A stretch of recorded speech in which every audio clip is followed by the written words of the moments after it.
جب دل راہ حق سے ہٹ جائیں، جب وہ اس طرف مائل ہوں جہاں اللہ کی ناراضگی ہے، تو رب خود چاہتا ہے کہ ان دلوں میں جدائی ہو۔ جب دل ناجائز مل جائیں، اگر دو دل ناجائز رشتے میں جڑے ہوں، اگر وہ گناہ کی راہ پر ہوں، تو ان کے درمیان جدائی ڈالنا نیکی ہے۔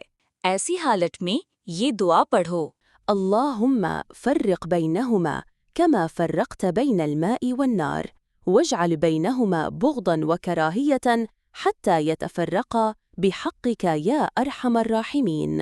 اے اللہ، ان دونوں کے درمیان اسی طرح جدائی ڈال دے جیسے پانی اور آگ میں ہوتی ہے، اور ان کے دلوں میں ایک دوسرے کے لیے نفرت اور کراہت پیدا فرما، یہاں تک کہ وہ تیرے حق کے خاطر جدا ہو جائیں۔